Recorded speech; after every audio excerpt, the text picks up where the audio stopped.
Welcome to Voodoo Whiskey Gaming, and this is my little review of Stray. I played it on the PS5, it's also available on the PS4 and PC, and I think it's supposed to be coming to the Xbox eventually. So let's get into it. You play as a cat.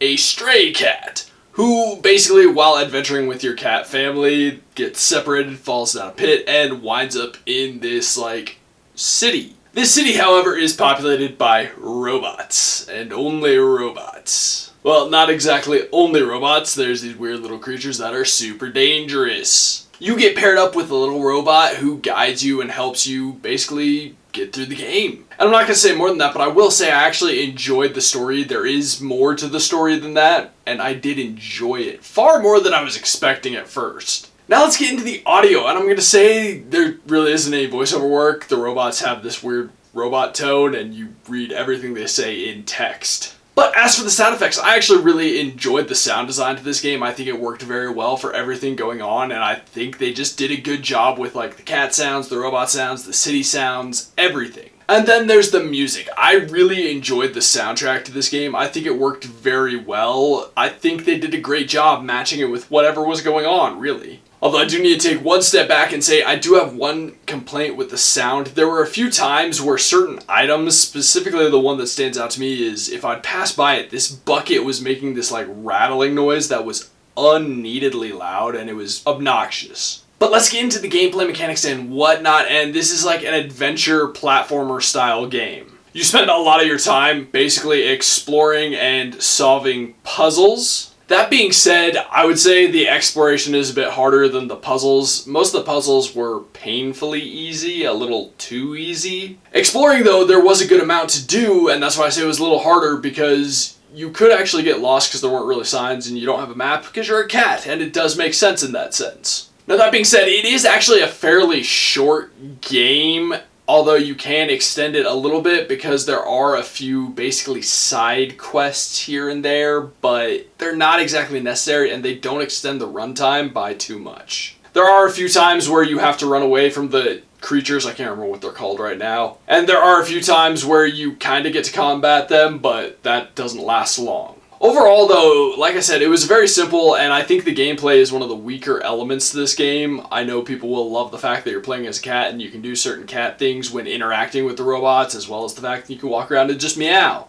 Now let's get into the controls, and the controls worked fine. I didn't have any complaints with the controls. I think overall they did a good job there, so not a lot to go into with that. Now let's get into the graphics and visuals, and the first thing I'm going to say is it's kind of a mixed bag, but overall I think it's a good looking game. There are a few things, like when you're close up on the cat, you can see the fur isn't as good as it could possibly be, but that's understandable. Fur is a very difficult thing to do, and this does look better than some other games I've seen. But also one of the things was there are certain animations that I don't think were well done, or basically non-existent. There were times where I had to pick up items, and instead of the cat walking up and picking up the item, it would just warp to the cat's mouth. And so I felt that was a little lazy. There were also times where rather than have the world mapped out in a way that the cat can get to the object, again, the object would just warp to the cat's mouth. I think that's, again, a little lazy. Now, that being said, I actually think overall the cat did look good, except on the close-ups, and I think they did some really neat small details with the cat's eyes and them reflecting light. So I thought that was a good effect. I also think the creatures that they did were well done here and there. They were good, they were gross, and they fit with the theme of what was going on. And then you've got the robots. I really liked the robots because they're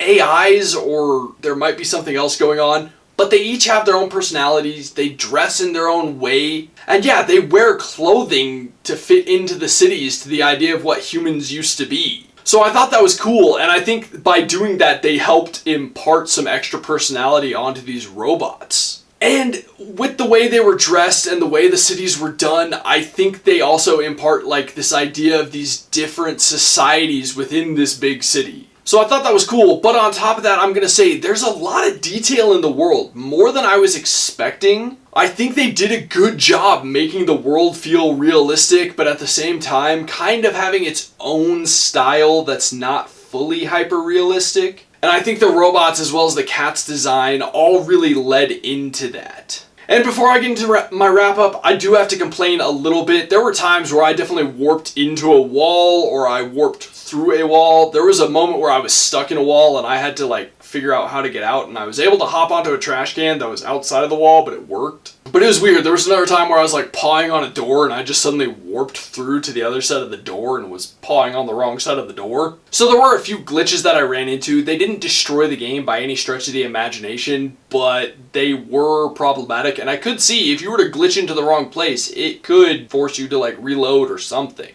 Okay, so to wrap this up, I am going to say this game is seriously overhyped. I also think it's overpriced and it's very short. This game can be beaten in like 4 hours. I mean, if you're really booking it and you really know what you're doing, maybe even less than that. The puzzles are really simple, the gameplay overall is very simple, and so I just don't see a $40 price tag being worth it. That being said, if it's on sale for like $30 or less, I could see giving it a shot, or if it's free, I know for certain tiers of like PlayStation Plus, it is free right now. So for that, I could say go for it, but if you're gonna pay full price for this, no, don't do that. Okay, so in the comments down below, why don't you tell me, dog person or cat person? And heck, guess if I'm a dog person or a cat person. As always, thanks for watching. If you enjoyed the video, please hit that like button. And if you like what I'm doing in general, share and subscribe. Have a good one.